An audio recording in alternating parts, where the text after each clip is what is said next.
Eu até então, na qualidade do advogado desses dois jovens, o António e o Wilson, somos constituintes, eu fui à esquadra, a 18ª esquadra, para ver se poderia lhes encontrar e que de alguma forma não tive acesso. Infelizmente foram de alguma forma escondidos para que não pudesse se avistar com o mandatário, neste caso judicial. Isto é um bocadinho prejudicial para o nosso para o indivíduo que é detido ou é preso, porque o artigo 6 do Código de Processo Penal já nos leva à questão em que nos coloca o indivíduo detido a ter que se avistar com ou comunicar-se com o advogado, comunicar-se com a sua família e tem direito à informação sobre a respectiva detenção.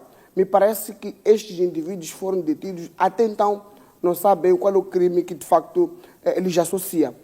Por uma razão tão simples, se nós formos a ver o artigo 194 do Código de Processo, do Código Penal, diz que toda aquela matéria que é obtida através de tortura ou um tratamento de alguma forma coerciva para que a pessoa possa aceitar as certas declarações, esta seria absolutamente nula. Então, é o que nós estamos a assistir, esta polícia em que nós vivemos, vive com ele todos os dias, é que neste país eles tendem a buscar cargos de funções, prendendo indivíduos, mesmo sem provas, mesmo sabendo de que este indivíduo não está ligado a este tipo legal de crime, mas ele é detido. Então, é prejudicial também para esses indivíduos, porque os respectivos familiares ainda não têm conhecimento sobre o paradeiro dos seus familiares. E isto leva-nos àquilo que o artigo 55 do Código de Processo Penal prevê, que é uma queixa-crime contra esses indivíduos.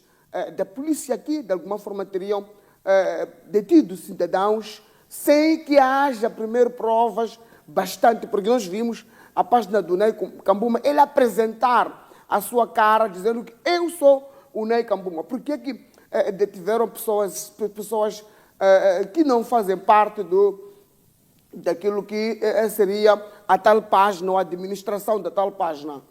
Logo, os mesmos agentes do Cernic duvidaram bastante da participação, ou seja, desses indivíduos, dos jovens, serem administrador da página da Unai Kambuma. Então, logo, há uma questão que nós temos que perceber aqui.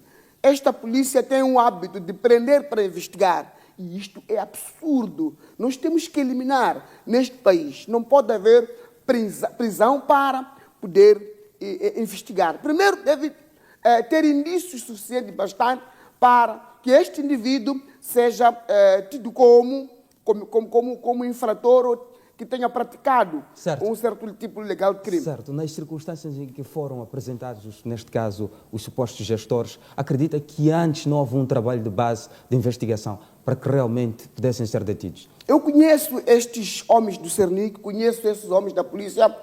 Eles têm tido situações que, de alguma forma, não se percebem. O que é que lhe leva a chegar a esta conclusão?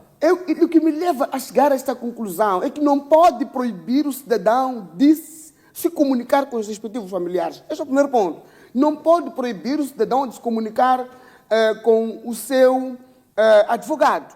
O que se diz segredo de justiça é o próprio auto. Certo. Não é a pessoa se avistar com o seu... Há quanto tempo está a tentar, neste caso, entrar em contato com os seus constituintes? Ontem eu tentei, primeiro de manhã tentei entrar em contato com os meus constituintes, infelizmente não foi possível. De tarde tentei, disseram que são vocês. Responderam assim, somos nós.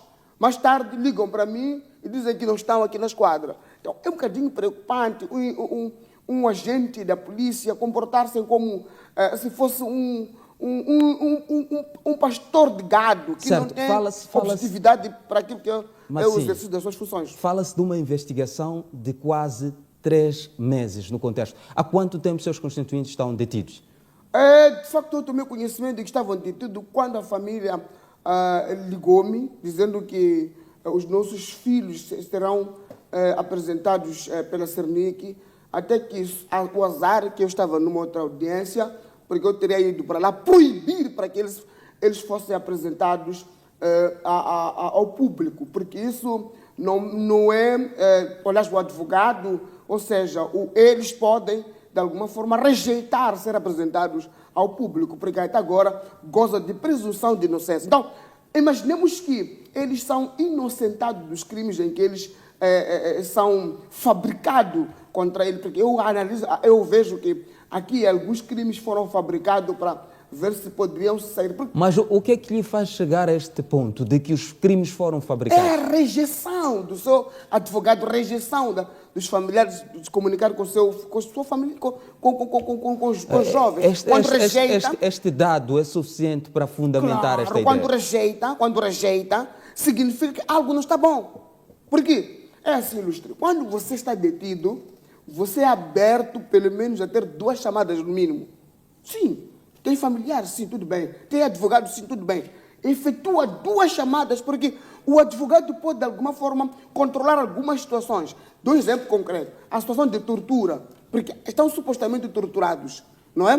A situação de tortura, nós teríamos pedido que eles fossem ao mandato sanitário para uma observação. Teria sido prova de que, de facto, foram ou não torturados. Esse é o primeiro ponto. E o que pode acontecer durante o primeiro interrogatório? O juiz pode não apreciar a questão, mesmo levando como ponto prévio de que eles foram torturados. Vamos dizer que não, isto não foi apresentado durante a instrução, do próprio processo, nesta fase preliminar em que se encontra, porque quem registra, quem pergunta, são esses os agentes do Cernic, durante aquele processo do primeiro interrogatório, da instrução do processo. Então, nós queremos aqui libertar os advogados a avistarem-se, os familiares a avistarem-se com os seus constituintes. Olha só, nós temos uma esquadra, que essa esquadra parece uma esquadra para políticos, que é a 8ª esquadra, aqui dentro do Porto. Dentro do Porto você não entra sem que, de alguma forma, tenha sido autorizado por pessoas estranhas, pessoas que, de alguma forma, você é orientado a ter que falar com esses polícias para poder se avistar com os seus constituintes. Então, nós queremos agora denunciar essas práticas. E não só, temos que fazer face a um processo sobre a apresentação pública, o seu consentimento deles, porque estamos a ver que estão sendo insistidos, imaginemos que eles sejam inocentados, porque até agora gozam de presunção de inocência. Então, nós temos que analisar. Quando você nega o seu familiar avistar-se com o seu mandatário judicial ou o seu advogado, logo está esperando a um crime de desobediência. Está a violar um princípio muito importante, que é direito deste cidadão, que é o direito de defesa que ele tem. Deve se defender prontamente, defender-se bem.